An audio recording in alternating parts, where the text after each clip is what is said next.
ओम नमः शिवाय. परमपूज्य गुरुदेवता श्री कलावती माता लिखित परमार्थ मार्गदर्शन भाग दुसरा. सत्वशील राजे. पुस्तक वाचन 4. ध्रुव राजा. सूर्यवंशात उत्तानपाद नावाचा राजा होऊन गेला. तो मोठा शूर व प्रजावत्सल असे. त्याला सुनीती नावाची एक सुशील पत्नी होती. तिला बरीच वर्षे संतती झाली नसल्याकारणाने एके दिवशी तिने राजास दुसरे लग्न करण्यास सुचविले. तेव्हा राजा म्हणाला, परमेश्वराची इच्छा नसेल तर मी आणखी 4 लग्ने जरी केली तरी निपुत्रिकच राहणार नाही हे कशावरून? दुसरे लग्न करून मीच माझ्यावर एक निराळे संकट ओढवून घेण्यापेक्षा परमेश्वराने ठेवलेल्या स्थितीत त्याचे सतत स्मरण करीत आनंदाने दिवस घालविणे हे उत्तम होय. परमेश्वराची इच्छा असल्यास तो तुझ्या पोटीच सद्गुणी पुत्र देईल. करिता आपण एकोभावे परमेश्वराची आराधना करीत राहूया. जर तुझ्या आग्रहाने मी दुसरे लग्न केले तर काय होईल? तुला आपली सवत म्हणून ती सतत तुझा द्वेष करू लागेल. इतकेच नव्हे तर तिच्या प्रसंगाने तुला कदाचित घराबाहेरही जावे लागेल. करिता तुझ्या मनातील तो विचार साफ काढून टाक. सुनीती, तू सरळ व थोर मनाची आहेस. माझ्या स्वभावाला तू अगदी योग्य आहेस. दुसरे लग्न करून तिच्या पायी तुला गमावून बसण्याची माझी इच्छा नाही. याप्रमाणे राजाने अनेक परींनी सांगूनही सुनीतीने अत्याग्रहाने शेवटी राजाचे दुसरे लग्न केले आणि तिचे नाव सुरुची असे ठेविले. पुढे दोघींनाही मुलगे झाले. सुनीतीच्या पुत्राचे नाव ध्रुव आणि सुरुचीच्या पुत्राचे नाव उत्तम असे ठेवण्यात आले. सुरुचीच्या मनात मत्सराचे वारे दिवसेंदिवस अधिकाधिक फोफावत गेल्यामुळे राजाला शेवटी सुनीतीसाठी निराळे घर बांधून तेथे तिला ठेवणे भाग पडले. वर्षाच्या आतच बापापासून दूर राहण्याची वेळ आल्यामुळे ध्रुव 5 वर्षाचा झाला तरी त्याला बापाविषयी काहीच माहिती नव्हती. एके दिवशी ध्रुवाबरोबर खेळत असलेली मुले आपापले वडील घरी रागावत असल्याची तक्रार ध्रुवाला सांगू लागली. एक मुलगा म्हणाला, ध्रुवा, आज मी लवकर घरी जाणार आहे. काल थोडा उशीर झाला म्हणून मला वडिलांनी पुष्कळ मारले. दुसरा म्हणाला, माझ्या वडिलांनी आज वेळेवर जर तू घरी न येशील तर तुला कोंडून ठेवीन असे बजावले आहे. तिसरा म्हणाला, माझे वडील तर अतिशय रागीट आहेत बाबा. खेळण्यासाठी मी घरातून हळूच बाहेर पडू लागलो, इतक्यात कार्ट्या, चाललास होय असे म्हणून त्यांनी माझ्या पाठीवर चांगल्या 2 काठ्या हाणल्या आणि ते म्हणाले, आज एक दिवस जा, पण उद्यापासून मात्र मी तुला मुळीच बाहेर जाऊ देणार नाही. पुढे तो म्हणाला, काय रे ध्रुवा, तुझे वडील मात्र तुला काहीच बोलत नाहीत वाटतं. तेव्हा त्याला काय उत्तर द्यावे ते समजेनासे झाल्यामुळे ध्रुव खाली मान घालून एकही शब्द न बोलता तेथून निसटला. घरी जाताच त्याने वडिलांबद्दल मातोश्रीकडे विचारपूस केली. तेव्हा ती म्हणाली, बाळ, तुझे वडील याच गावात राहत आहेत. तू राजपुत्र आहेस, परंतु तुझ्या सावत्र आईची मला व तुला वाड्यात जाण्याची परवानगी नाही. त्यामुळे आम्हाला त्यांच्यापासून दूर राहावे लागत आहे. ध्रुव म्हणाला, आई, मी माझ्या वडिलांना एक वेळ भेटून येऊ काय ग? मला मुले, ध्रुवा, तुझे वडील कोठे आहेत रे असे सारखे सारखे विचारतात. तेव्हा एक वार मला अनुमोदन दे, म्हणजे मी जाऊन त्यांना भेटून याच पावली परत येईन. तरी सुनीतीने त्यास आज्ञा दिली नाही. शेवटी वडिलांना भेटण्याच्या उत्सुकतेने ध्रुव पळालाच. त्याने राजवाड्यात प्रवेश केला. त्या समयी राजा उत्तमाला मांडीव घेऊन बसला होता. ध्रुव पळत पळत बापाजवळ गेला आणि म्हणाला, बाबा बाबा, मी पण तुमच्या मांडी बसणार. हे ध्रुवाचे गोड शब्द ऐकताच वात्सल्याच्या आवेगात राजाने ध्रुवाला मांडीव घेतले. इतक्यात सुरुची तेथे आली. ध्रुवाला पाहताच तिच्या अंगात अधिकच मत्सराचे वारे भरले. तिने त्याचा हात धरून त्यास खसकन मागे ओढले आणि ह्या मांडीव बसण्याची तुझी योग्यता नाही असे म्हणून त्याला जोरात लाथाडले. तेव्हा ध्रुव म्हणाला, उत्तम जसा बाबांचा मुलगा तसाच मीही बाबांचाच मुलगा आहे. तो एका मांडीव बसला तर मी दुसऱ्या मांडीव बसणार. सुरुची म्हणाली, तू माझा मुलगा नाहीस, सवतीचा आहेस, म्हणून तुला या मांडीव बसता येणार नाही. हे सावत्र वाग्बाण हृदयाला बोचताच ध्रुव रडत रडत घरी आला आणि त्याने सुनीतीस घट्ट मिठी मारून घडलेली सारी हकीकत तिला सांगितली. तेव्हा साध्वी सुनीती म्हणाली, मी तुला नको म्हणत असताही तू गेलास आणि आता रडतोस कशाला? मनुष्य चांगले किंवा वाईट जे काही कर्म करतो त्याचे फळ म्हणून त्याला सुखदुःखेही भोगावीच लागतात. पूर्वजन्मी आम्ही काय पाप केले होते कोण जाणे. म्हणूनच आज सकल ऐश्वर्य असून सुद्धा आमची अशी केविलवाणी स्थिती झाली आहे. बाळ ध्रुवा, दुसऱ्यांनी आपला कितीही छळ केला तरी तो निमूळपणे सहन करून आपण त्यांच्याशी द्वेष न करता सरळ वागत जावे. वडिलांच्या मांडीव बसण्यास आणि राज्यपद भोगण्यास उत्तम परमेश्वराजवळ मागून आला आहे. तू देवाजवळ जर मागून आला नाहीस तर ते तुला कसे मिळेल? तू शहाणा आहेस ना, तेव्हा रडू नकोस. ध्रुवा, एक वेळ हास पाहू. तुझा हसरा चेहरा मला पाहावयाचा आहे. तेव्हा ध्रुवाने डोळे पुसले आणि तो अतिउत्साहाने म्हणाला, आई, तो परमेश्वर कोठे असतो हे एक वेळ मला सांग, म्हणजे मी एक वेळ त्याला भेटून त्याच्याकडे राज्य मागून घेऊन लवकर परत येईन. सुनीती म्हणाली, बाळ, देवाचे एक ठिकाण असे नाही, तो सगळीकडे भरलेला आहे. ध्रुव म्हणाला, सगळीकडे म्हणजे इथे आपल्या घरात सुद्धा आहे? सुनीती म्हणाली, होय बाळ, घरात आहे, नगरात आहे, रानात आहे, अणु, रेणू, तृण, काष्ट, पाषाणात सर्वत्र आहे. पण भक्तिभावाने जो हाक मारेल त्यालाच तो ओ देतो.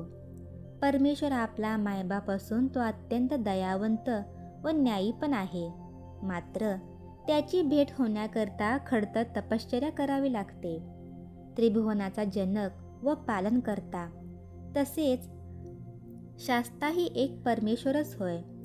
दुष्कर्मी माणसांना शासन करतेवेळी, कठोर व सत्कर्मी माणसावर कृपा करतेवेळी तो दयाळू भासतो. त्याला भक्त फार फार आवडतात. करिता तू तल्लीन होऊन त्याचे भजन कर, म्हणजे तो प्रसन्न होऊन खात्रीने तुझी इच्छा पूर्ण करील. हे शब्द ऐकताच ध्रुव चटकन उठला आणि आईला वंदन करून निघाला. तो थेट देवाच्या शोधार्थ जंगलाच्या वाटेने चालला. त्याचा निश्चय इतका दृढ होता की त्याने एकदा सुद्धा पाठीमागे वळून पाहिले नाही. नगर गेले, रान गेले, घोर जंगल आले. वाघ सिंहासारखे क्रूर पशु फिरत असलेले प्रत्यक्ष पाहूनही त्याला किंचित देखील भीती वाटली नाही. परमेश्वर कोठे भेटेल हाच एक विचार त्याच्या मनात घोळू लागला. परंतु गुरुशिवाय मार्ग कसा मिळणार? गुरुची भेट करून देणार तरी कोण? परमेश्वरच ना.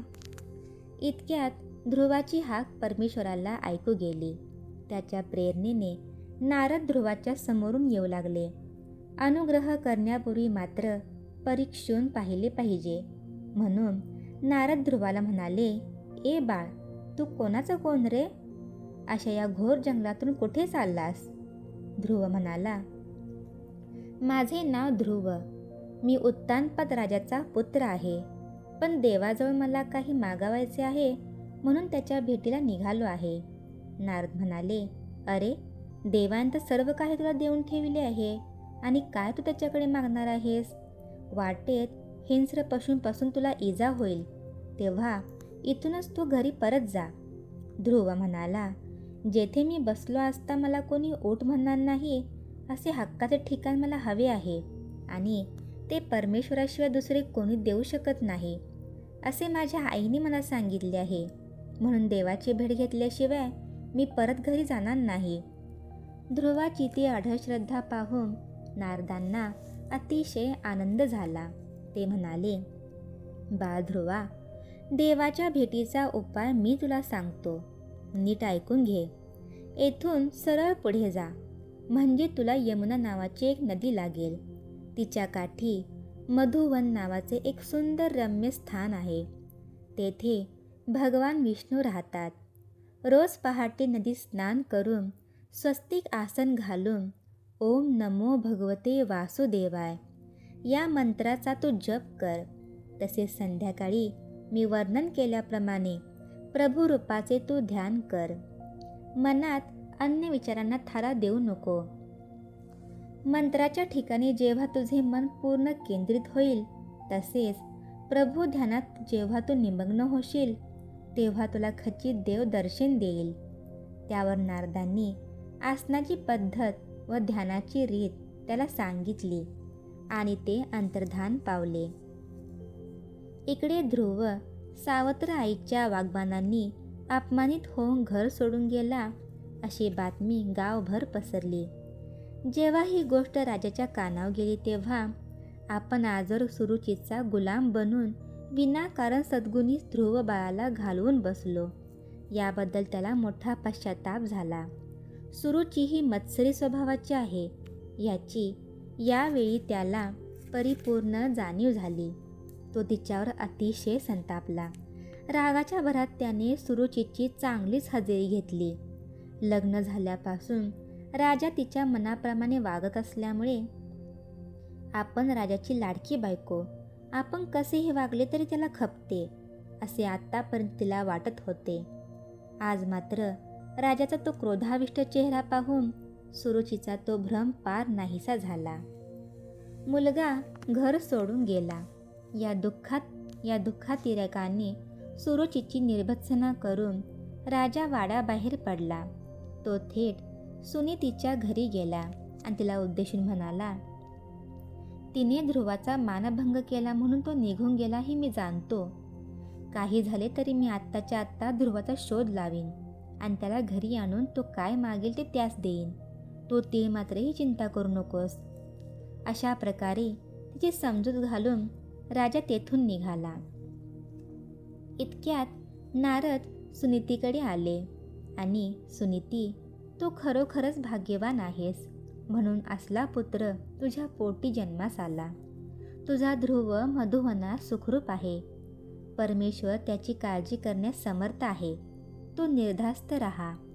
ध्रुव बाळ परत आल्यावर तू खरोखरच सुखी होशील असे सांगून ते तेथून निघाले.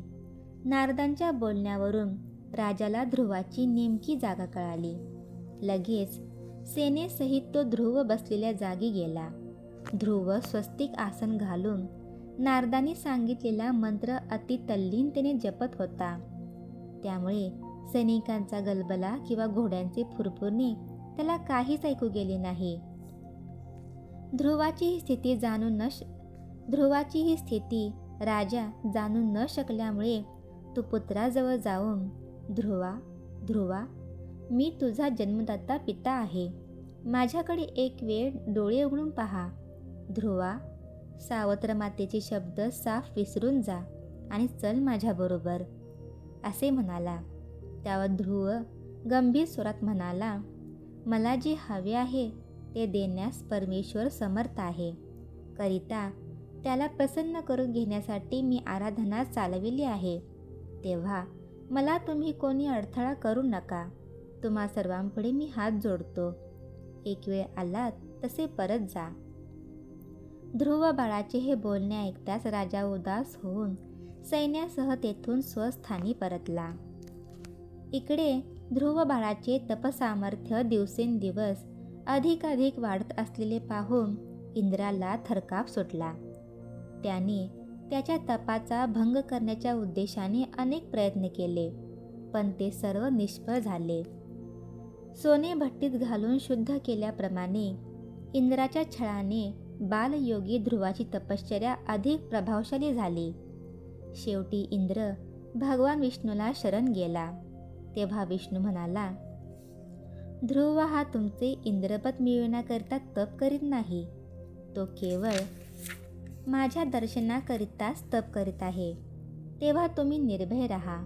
मी ध्रुवाच्या भक्तीला संतुष्ट झालो असून याच घटकेला त्याच्याकडे जाणार आहे. असे म्हणून भगवान विष्णू ध्रुवापुढे प्रकट झाला आणि ध्रुवा, मी प्रसन्न झालो आहे, हवा तो वर माग, असे म्हणाला. ध्रुव नारदांनी सांगितल्याप्रमाणे शंख, चक्र, गदा, पद्म हाती घेतलेल्या पितांबरधारी नारायणाच्या मूर्तीचे ध्यान करीत होता. प्रत्यक्ष आलेला देव तशा प्रकारचा त्याला न दिसल्यामुळे ध्रुवाने तू कोण आहेस असा प्रश्न केला. ज्याचे तू ध्यान करत आहेस तोच मी भगवान विष्णू, असे देवाने उत्तर दिले. ध्रुव म्हणाला, मला पोर म्हणून तू फसवितोस काय? मागे माझ्या आईने देवघरातील विष्णू दाखविला होता. त्यानंतर नारदांनीही मला विष्णूच्या खाणाखुणा सांगितल्या, पण तसा तू दिसत नाहीस. तेव्हा मी तुझ्या विश्वास ठेवू कसा? विष्णू म्हणाला, बाळ ध्रुवा, वास्तविक मी अरूप, अनाम, निर्गुण, निराकार असा आहे, परंतु तुझ्यासारख्या भक्तांकरिता त्यांना आवडेल असे रूप धारण करीत असतो. हे शब्द ऐकता ऐकता ध्रुवाला कोटी सूर्याचे तेज एकवटल्याप्रमाणे एक अत्यंत प्रकाशमय तेजोगोल दिसला. त्याच्याकडे पाहता पाहता मनावर ठसलेले विष्णूचे रूप दिसले. ते पाहून ध्रुवाला अत्यंत आनंद झाला. त्याने चटकन हात जोडले, परंतु स्तुती करावी तर तोंडावाटी एकही शब्द फुटेना. हे भगवंताच्या लक्षात येऊन त्याने आपल्या शंखाने ध्रुवाच्या गालाला स्पर्श केला. त्याबरोबर ध्रुवाने भगवान विष्णूची स्तुती आरंभिली. तोच विष्णू म्हणाला, ध्रुवा, तुझे इच्छित अढळ स्थान तुला दिले आहे. तू आता तुझ्या घरी परत जा. पृथ्वीवर 36,000 वर्षे राज्य केल्यावर ते स्थान तू पावशील, असे सांगून विष्णू अंतर्धान पावला. नारायणाचा आशीर्वाद घेऊन ध्रुव राजधानीकडे परतला. हे वर्तमान कळताच प्रजेसहित राजा ध्रुवास सामोरा गेला. पुढे लवकरच उत्तानपात राजाने ध्रुवास राज्याभिषेक केला. 36,000 वर्षे राज्य केल्यावर ध्रुव कल्पांतीही न ढळणाऱ्या अशा लोकी जाऊन राहिला. मनुष्यावर जर वाईट प्रसंग आले तर एरवी जरी नाही तरी निदान त्या वेळेपुरता का होईना तो देवाकडे वळतोच. या निमित्त मनुष्य देवाच्या जवळ जवळ जात असल्याने वाईट प्रसंग येणे हे चांगल्यासाठीच आहे असे म्हणण्यास हरकत नाही. ध्रुवाच्या हृदयाला सावत्राईचे वाग्बाण जर बोचले नसते तर तो देवाकडे वळला नसता आणि अढळपद मिळून त्याचे नाव अजरामर झालेही नसते. करिता कितीही कठीण प्रसंग जरी आले तरी धीर खचू न देता त्यातूनही काही चांगलेच निष्पन्न होईल असा विश्वास धरून राहिले पाहिजे. श्री सद्गुरुनाथ महाराज की जय.